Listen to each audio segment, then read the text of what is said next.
Hi, I'm Karen Stuth, a 24-year resident of Palmer Lake, 5 years in Woodmore, and have lived in Colorado since 1992. I'm a retired attorney, a trial and litigation lawyer, and now co-owner of a local publishing company that has an international reach, and we were recently ranked number 3 in the world in our category. I have a wide variety of experience volunteering for Palmer Lake, including serving on the Planning Commission as a planning commissioner, serving on the board of Awake the Lake. I conducted 4 citizen voice surveys for the town of Palmer Lake.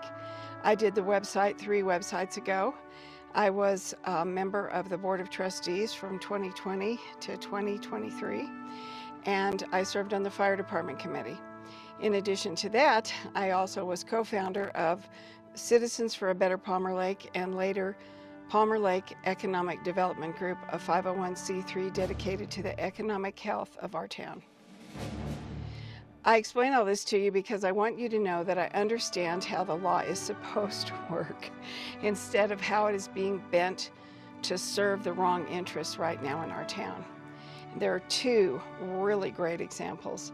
The first is in a recent Board of Trustees meeting, our town attorney was caught red-handed trying to sneak language into our code to allow the Board of Trustees, get this, to approve any development even if it violates our master plan. If Beth Harris, who is a candidate for trustee role right now, if she had not pushed him so that he finally admitted the truth, the master plan as we know it would be gutted. And the master plan is meant to represent the voice of the people, your voice, in advising our leaders, both on the Planning Commission and the Board of Trustees, about what they should decide and not decide for our town. So they were trying to get that. Second example, which I think is even worse, last Friday night, they issued the packet for the annexation. It's 844 pages, just came out late Friday night. And this is days to hours before the annexation meeting that's coming up this week. But in the packet, there's no actual agreement telling the citizens what the town is going to agree to with respect to Buc-ee's, so we still don't know. Instead, there's a rather cryptic memo that from Attorney Krob saying that the materials that are in the packet show substantial compliance. He doesn't exactly explain that. He just says substantial compliance. So it invites or tells our Board of Trustees they can ignore the master plan. They can ignore the Planning Commission. And we don't want them to ignore the Planning Commission. This is manipulative deception. More sleight of hand for the Board of Trustees you elected to represent you. Have you seen the video from former Planning Commissioner Susan Minor?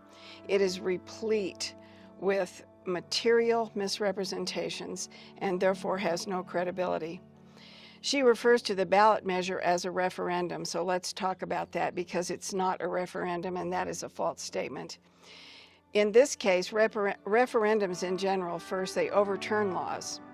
And the thing that's on the ballot instead is a ballot initiative which creates a law. In this case, it actually creates rights for you that are already spelled out in the Colorado Constitution. And this is the right under the Constitution that your elected leaders don't want you to have. It restores to you a fundamental right, the right to decide annexations for Palmer Lake.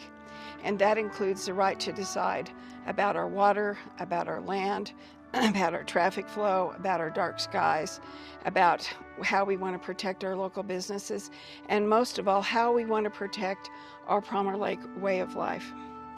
Susan Minor also claimed outside influence, but the recall, in addition to the ballot initiative, both of them, were initiated by Palmer Lake citizens, and outsiders, in fact, can't sign them. No outsiders can sign them. These are just for us. This is a Palmer Lake election. So let's talk about those outsiders, and I'm specifically going to point to Protect Palmer Lake. This is former Senator Bob Gardner and his partner, Sarah Jack, who is a political operative. Protect Palmer Lake is a dark money group backed by deep pockets and former politicians to keep you from voting yes on annexation. They do not want you to vote yes on the annexation, and think deeply about why that would be. Likely the financial backing is the ultimate outsider Bucky's, the financial backing for Protect Palmer Lake. They don't want you to have the right to vote on annexations and determine your future. They don't want you to have the right because they can't control you like puppets, like the trustee puppets that we are fighting that want a mega gas station to come into Palmer Lake. And they're fighting for this like their life depends on it. And I want you to think about why that would be. This is not how a fair democratic process works. Again, I want to just say that one more time. This is not how a fair democratic process works. You deserve true, factual, real information and transparency. And you deserve to have the things that you want as Palmer Lake citizens to be represented and held onto by your local leaders. Not secret code changes, not missing documents, not hidden agendas, and not particularly the scorn and ridicule of those leaders. Please vote yes for the ballot initiative and restore your constitutional rights that already belong to you. Vote yes to recall trustees with a 2-year history of bad acts. Recall Shauna Ball and Kevin Dreyer, and let's take back our town from those who want to sell away our future to developers, attorneys, and politicians. We deserve no less than integrity, human decency, truth, and absolutely the rule of law that applies to our leadership. Thank you.